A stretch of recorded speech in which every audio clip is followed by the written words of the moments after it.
Assalamu alaikum. Welcome back to my YouTube channel.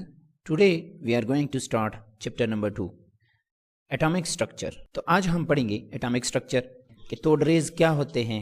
ना हमें ये पढ़ेंगे बल्कि देखेंगे और समझेंगे, और discovery of proton and discovery of neutron. Let's start with the topic atomic structure. यहाँ पर आपको बताया गया है कि जो एलिमेंट्स होते हैं ये डिफरेंट होते हैं फ्रॉम वन अनदर, और लार्ज नंबर ऑफ एलिमेंट जो है एग्जिस्ट करते हैं सॉलिड, और फ्यू जो होते हैं वो लिक्विड में होते हैं in the form of liquid, बाकी जो होते हैं in the form of cases. तो यहाँ पर जितने भी आपको बॉक्सेस दिखाई दे रही हैं इसमें जो गिवन है ये सारे एलिमेंट्स हैं, ठीक है।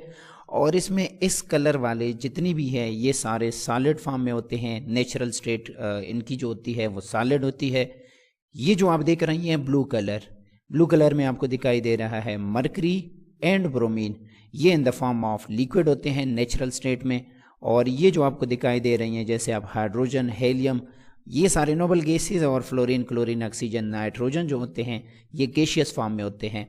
यहाँ पर मैं आपको बताता चलूँ कि ये जो आपको दो लिक्विड स्टेट दिखाई दे रही हैं, लिक्विड स्टेट में ये नेचुरली अकरिंग होते हैं। कभी कभार एमसीक्यूज में आता है कि नेचुरली अकरिंग लिक्विड स्टेट में जो एलिमेंट्स होते हैं इनकी तादाद कितनी होती है, तो वो आपने देखना है कि अगर कंडीशन दिए होते हैं तो फिर इनकी तादाद 6 है, 6।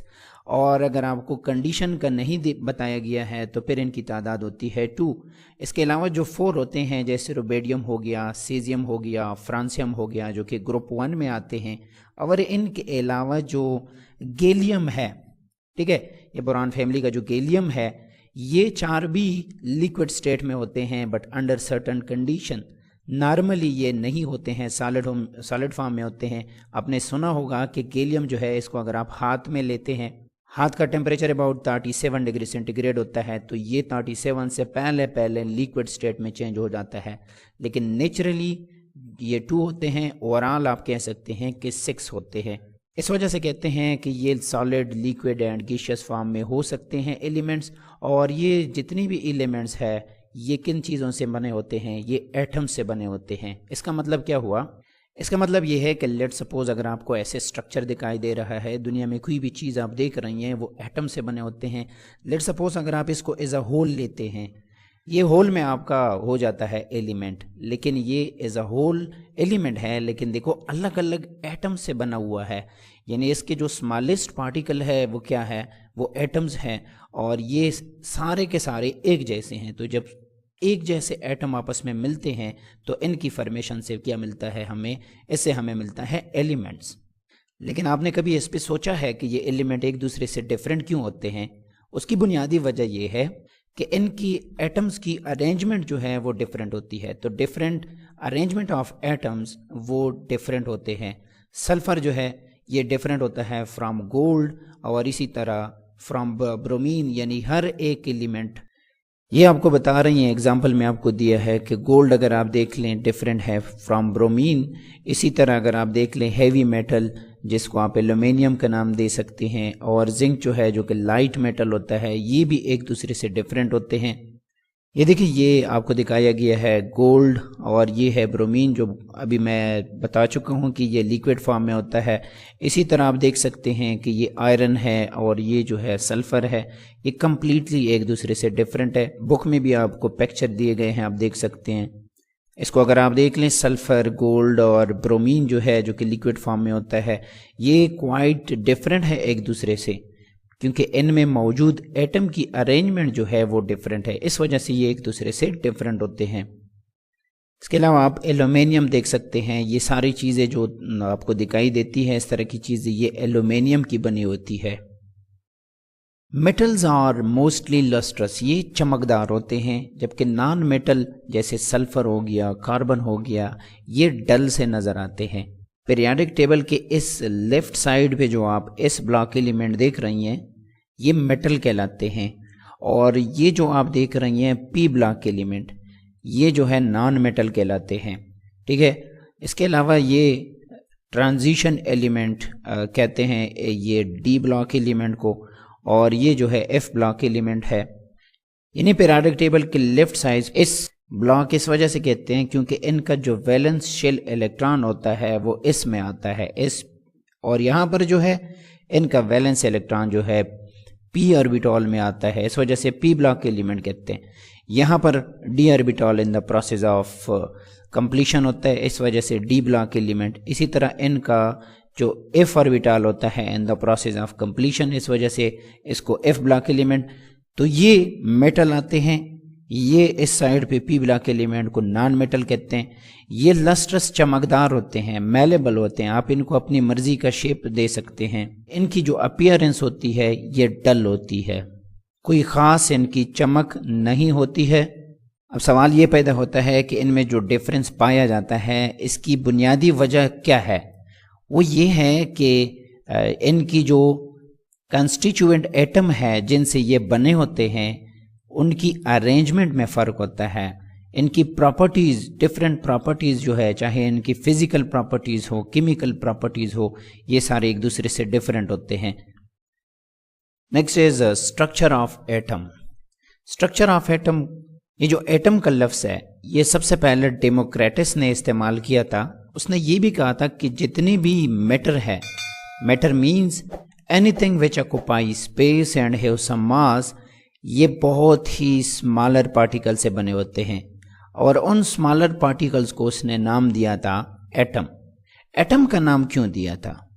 एटम का नाम इस वजह से दिया था कि ये इसमें एक आता है ए और दूसरा आता है इसमें टॉम।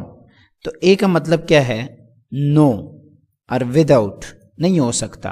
क्या नहीं हो सकता?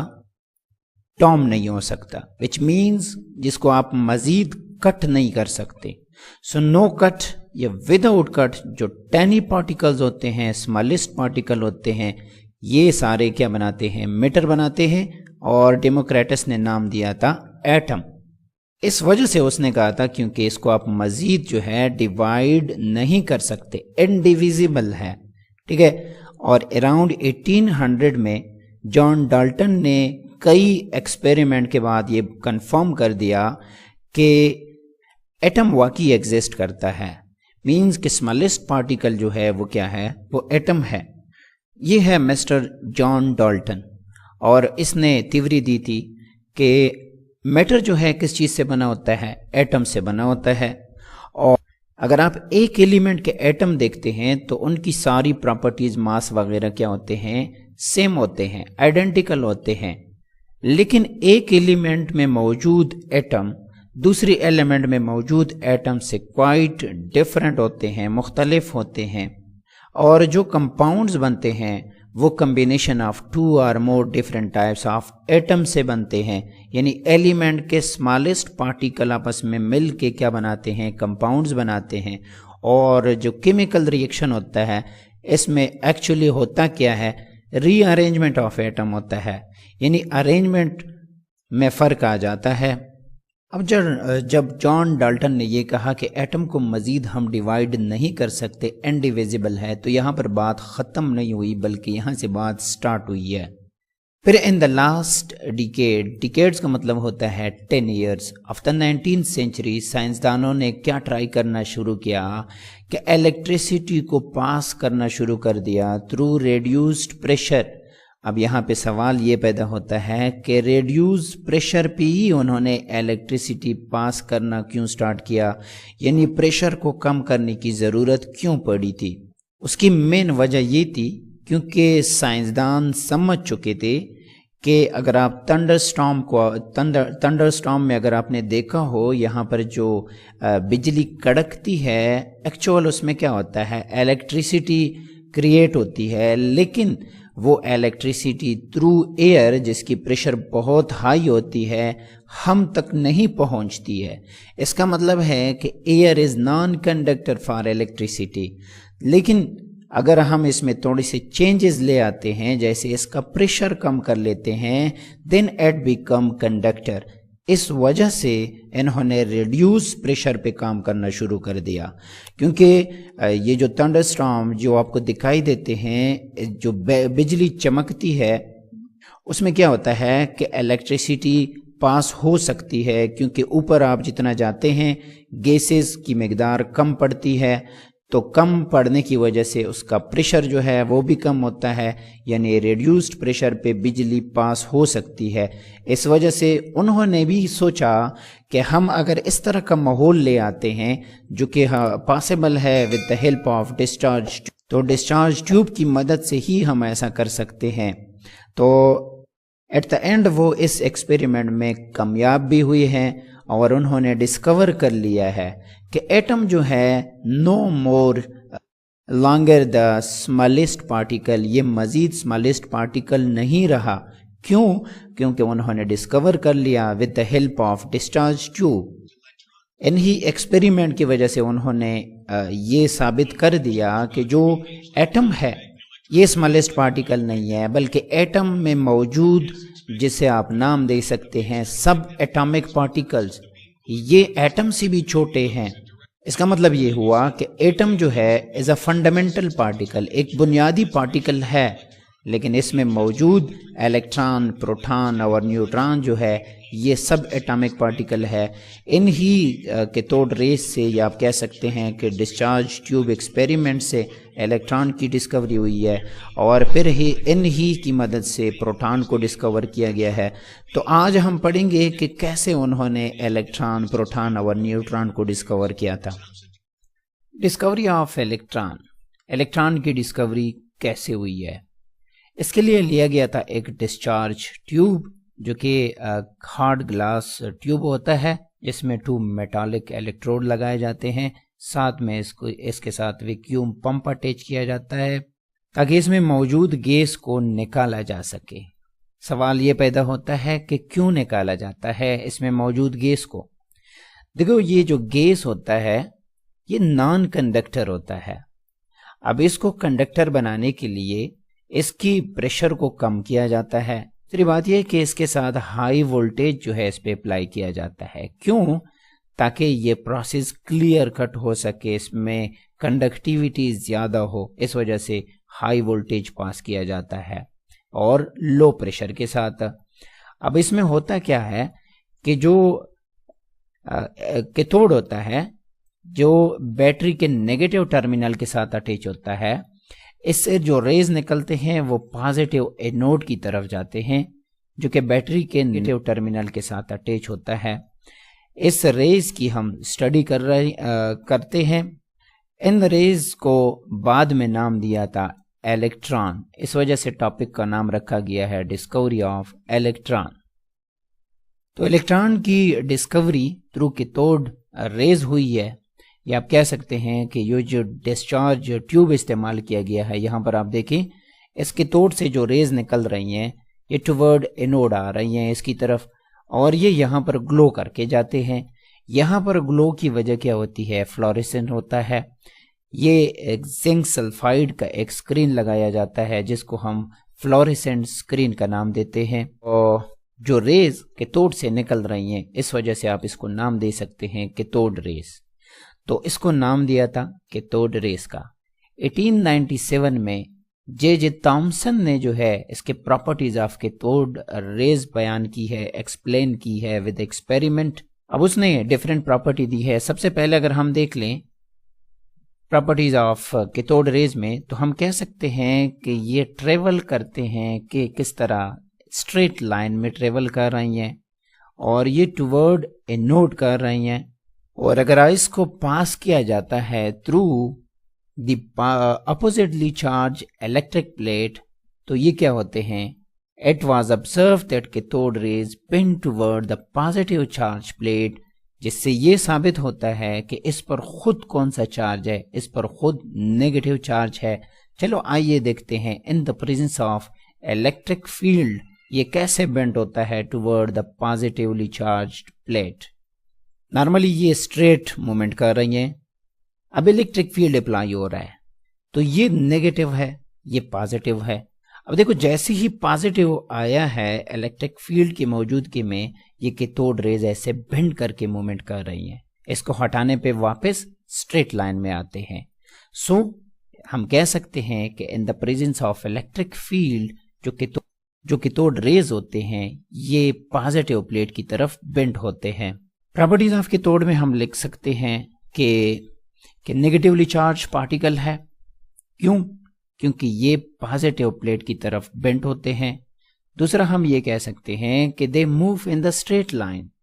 कहां से? From cathode to anode in a vacuum tube या डिस्चार्ज ट्यूब भी आप कह सकते हैं। फिर थॉमसन ने इसकी मजीद प्रॉपर्टीज को अंडरस्टैंड करने के लिए क्या क्या कि टू मैग्नेटिक्स जो है दोनों साइड पे लगा दिया डिस्चार्ज ट्यूब के। उसने नोटिस किया कि जिस तरह इलेक्ट्रिक फील्ड में ये बेंट हो रहा है, ऐसे ही ये मैग्नेटिक फील्ड में भी बेंट हो रहा है। यहां पर आप देख सकते हैं कि in the presence of magnetic field, अगर इसका साउथ पोल आता है, दोबारा देखें, साउथ पोल की मौजूदगी में ये ऐसे डाइवर्ट होते हैं, इस साइड पे आते हैं। लेकिन जैसे ही आप इसका मैग्नेटिक फील्ड का या मैग्नेट का अगर आप नॉर्थ पोल लेके आते हैं, साउथ पे आप देख सकते हैं कि ये क्या कर रही हैं। लेकिन जैसे ही आप इसका नॉर्थ पोल लेके आते हैं, नॉर्थ पोल की मौजूदगी में ये इसकी तरफ ऐसे ही बेंट होते हैं जैसे ये इलेक्ट्रिक फील्ड में पॉजिटिव प्लेट की तरफ चुके थे, जिससे हमने ये डिराइव किया था कि इस पर पॉजिटिव चार्ज है।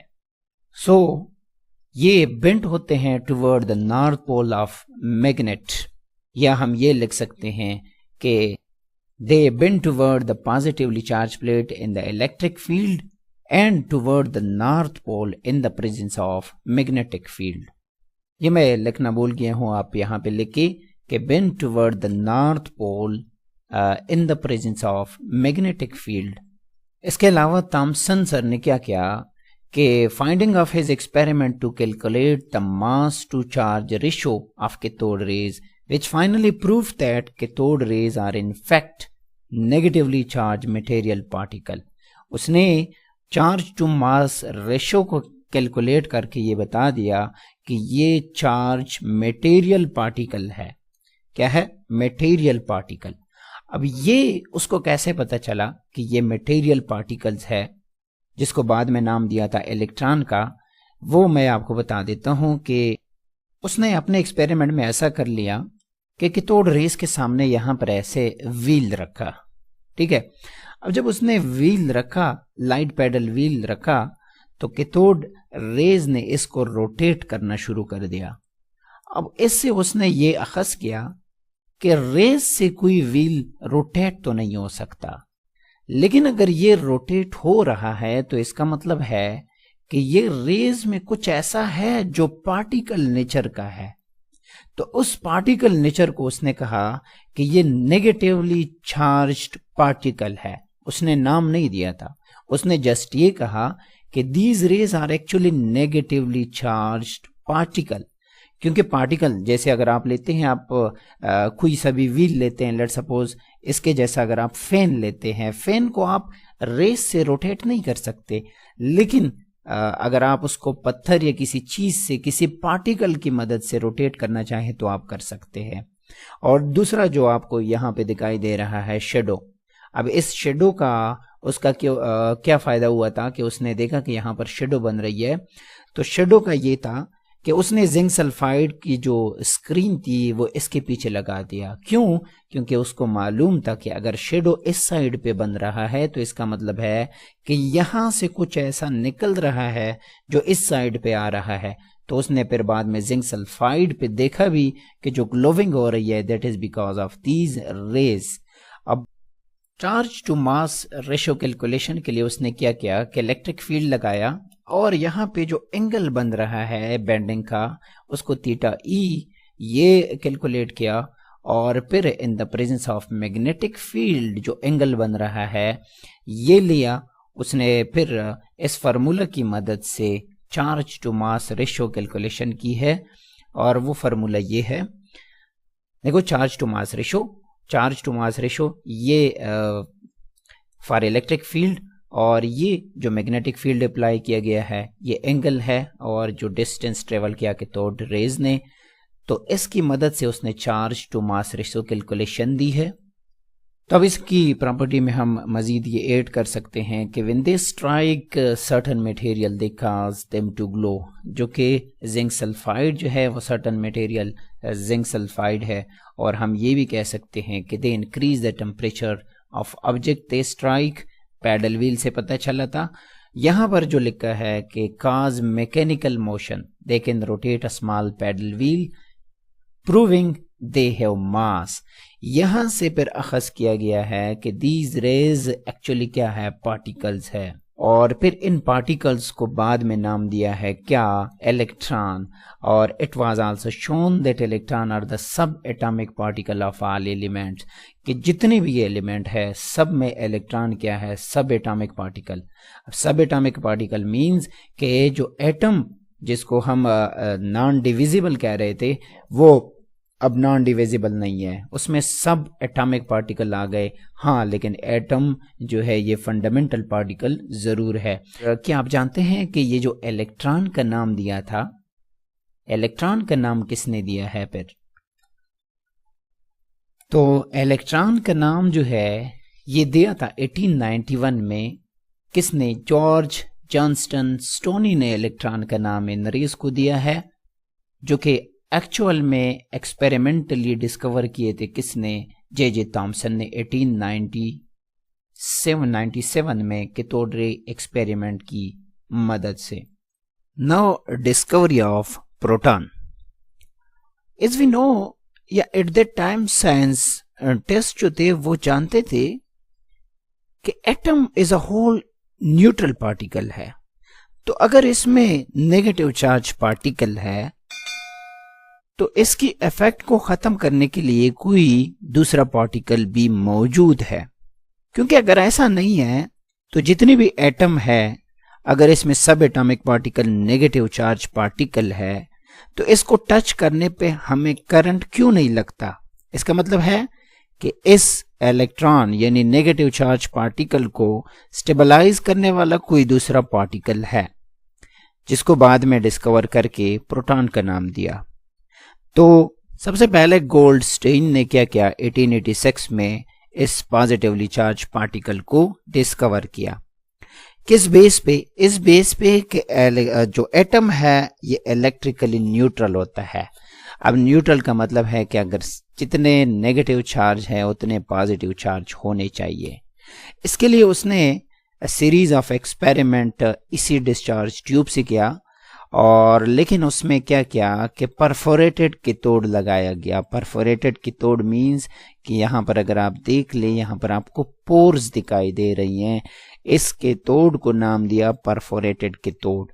अब ये परफोरेटेड कैथोड क्यों लगाया गया है? वो इस वजह से क्योंकि यहाँ पर जो प्रेशर बन रहा है that is because of the gases present here. अब इस गैस की, अब देखो वापस थोड़ा सा ध्यान आपने इलेक्ट्रॉन की डिस्कवरी पे देना होगा। वो इसलिए क्योंकि यहाँ पर जो गैसेस होते हैं वो हाई वोल्टेज से आयोनाइज होते हैं।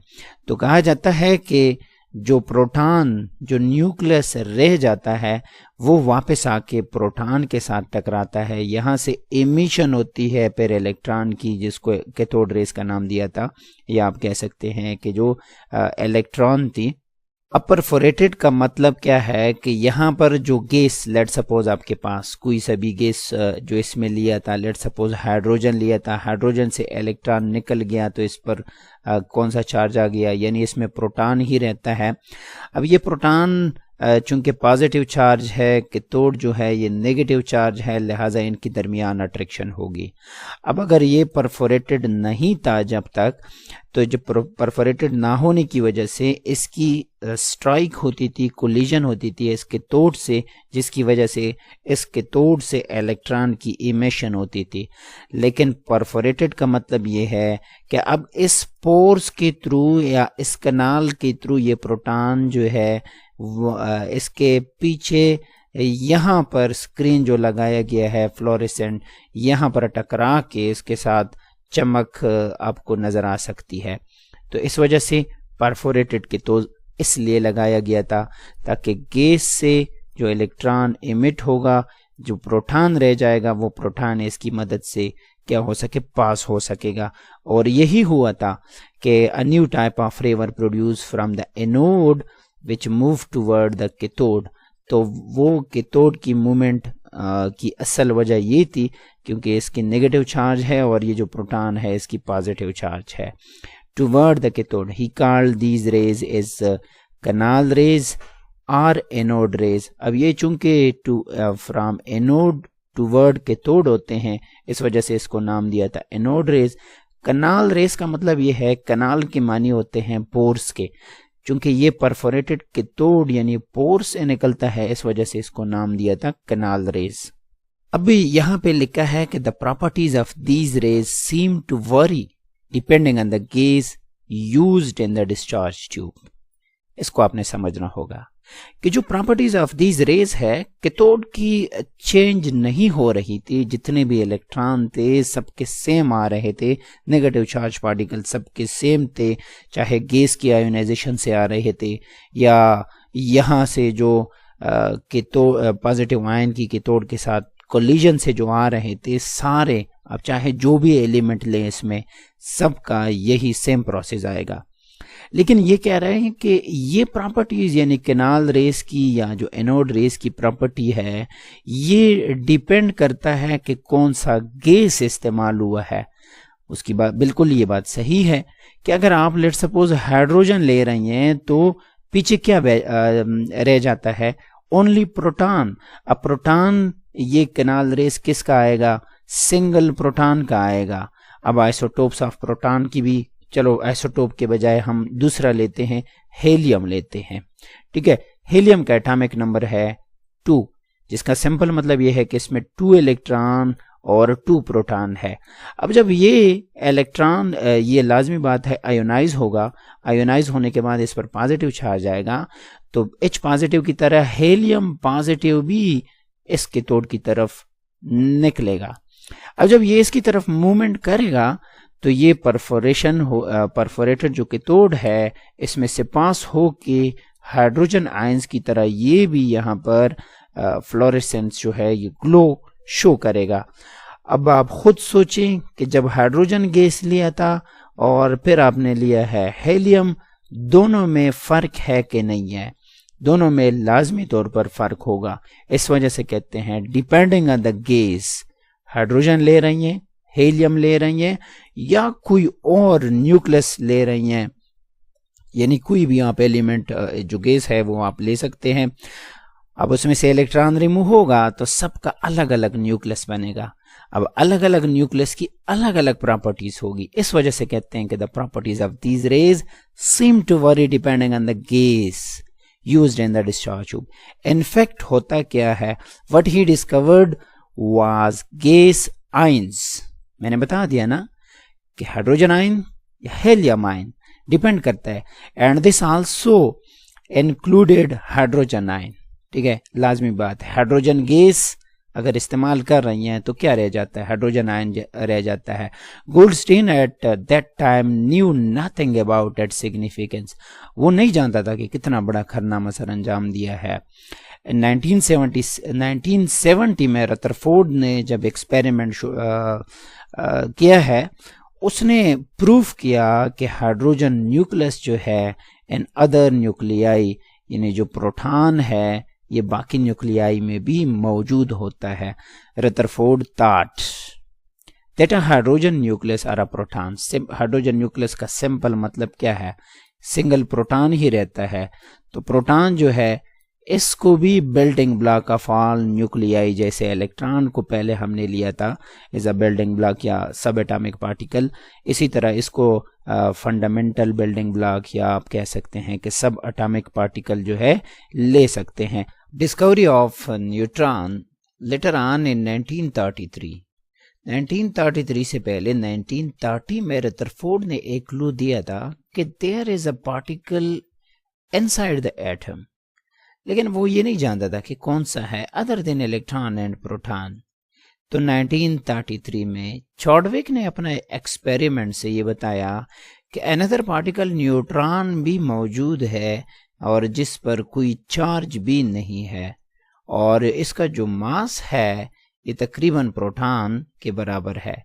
अगरचे प्रोटॉन का मास 1837 गुना जो है इलेक्ट्रॉन से ज्यादा है और इसका भी 1842 गुना इलेक्ट्रॉन से ज्यादा है, 1842 टाइम्स. चॉडविक को कैसे पता चला कि न्यूट्रॉन भी है और इस पर कोई चार्ज भी नहीं है? उसने ऐसा किया, ये एक्सपेरिमेंट कई दफ़ा उन्होंने दोहराया है कि source of radio activity alpha particle polonium से लिया। सोर्स ऑफ जो अल्फा पार्टिकल थे वो पोलोनियम थे और बेरिलियम के ऊपर से इसको पास किया तो उसको कुछ अननोन रेडिएशन भी मिले। इस प्रोसेस को इस वजह से आर्टिफिशियल रेडियो एक्टिविटी भी कहते हैं। तो उसको जो अननोन रेडिएशन मिली, उसने क्या किया कि इसको डिटेक्शन डिवाइस पे पास किया। डिटेक्शन डिवाइस में उसने देखा कि ये ऐसे पार्टिकल्स है कि जिस पर कोई चार्ज नहीं है। अब उसने जो अल्फा पार्टिकल पास किए थे, ये अल्फा पार्टिकल क्या होते हैं? अल्फा पार्टिकल को हेलियम 4 न्यूक्लियस भी कहा जा सकता है। हेलियम 4 का मतलब ये है कि इसमें 2 प्रोटॉन और 2 न्यूट्रॉन होते हैं। अब 2 प्रोटॉन है, इलेक्ट्रॉन नहीं है, लिहाजा इस पर 2 पॉजिटिव चार्ज भी होंगे। तो अल्फा पार्टिकल जो उसने बम्बार्ड किए थे वो अल्फा पार्टिकल इस नेचर के थे, यानी हेलियम 4 न्यूक्लियस लाइक। इस तरह से चॉडविक ने न्यूट्रॉन को भी डिस्कवर कर लिया। और ये प्रोसेस जितना सिंपल लग रहा है इतना नहीं था, क्योंकि बाद में उसको नोबेल प्राइज भी दिया गया है इस डिस्कवरी पर। तो नोबेल प्राइज किसको मिला? अंडर डिस्कवरी ऑफ न्यूट्रॉन चॉडविक को नोबेल प्राइज भी मिला है। तो अब ये तीनों particle electron, proton and neutron जो है, इसको नाम दिया फंडामेंटल पार्टिकल का। और ये भी शो किया गया कि ये सारे एटम्स में मौजूद होते हैं मां सिवाय हाइड्रोजन के, जिसमें न्यूट्रॉन नहीं होता है। न्यूट्रॉन क्यों नहीं होता है? क्योंकि अगर आप हाइड्रोजन के आइसोटोप्स को देख लें, that is protium, deuterium and tritium. Protium में अगर आप देखें, एक प्रोटॉन है और एक इलेक्ट्रॉन है, इसमें कोई भी न्यूट्रॉन नहीं है और इसका मास नंबर है 1, क्योंकि मास नंबर होता है प्रोटॉन प्लस न्यूट्रॉन। अब न्यूट्रॉन नहीं है तो इसका 1 है। इसमें एक प्रोटॉन और एक जो है न्यूट्रॉन, इसका 2 हो गया, और 2 न्यूट्रॉन 1 प्रोटॉन, ये हो गया 3। तो इस हाइड्रोजन के अलावा, जिसको हम प्रोटियम भी कह सकते हैं, बाकी जितने भी एलिमेंट्स हैं उनके सारे जितने भी एटम्स होते हैं सब में बेसिक पार्टिकल्स इलेक्ट्रॉन, प्रोटॉन और न्यूट्रॉन मौजूद होते हैं मां सिवाय इस हाइड्रोजन के।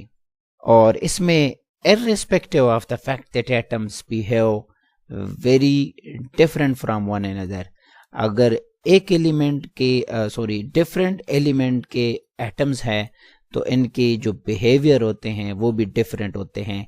लेकिन इस पर डिपेंड नहीं करता है। एटम चाहे जिस भी एलिमेंट का हो, उसकी प्रॉपर्टीज जैसी भी हो, उसमें इलेक्ट्रॉन, प्रोटॉन और न्यूट्रॉन होंगे। और ये भी दिखाया गया कि नंबर ऑफ पार्टिकल जो है वो डिफरेंट एटम्स में डिफरेंट होंगे। जैसे हम हाइड्रोजन के एटम्स लेते हैं और हेलियम के एटम्स लेते हैं, ये दोनों हाइड्रोजन और हेलियम एलिमेंट है, तो इनके जो एटम्स है वो डिफरेंट है, लेकिन इसमें प्रोटॉन और न्यूट्रॉन, इलेक्ट्रॉन जो है शामिल होंगे एज अ बेसिक पार्टिकल। तो इन तीनों की डिस्कवरी से बात यहाँ पर ख़त्म नहीं हुई। बात यहाँ से स्टार्ट हुई वो इस तरह से कि फिर क्वेश्चन ये एराइज किया गया कि इन पार्टिकल्स की, यानी इलेक्ट्रॉन, प्रोटॉन और न्यूट्रॉन की जो अरेंजमेंट है एटम में वो कैसी है। क्योंकि अब वो नहीं जानते थे कि न्यूक्लियस में कौन है, प्रोटॉन, न्यूट्रॉन, इलेक्ट्रॉन कहाँ पर है और इनकी अरेंजमेंट कैसी है। तो वो हम पढ़ते हैं नेक्स्ट वीडियो में।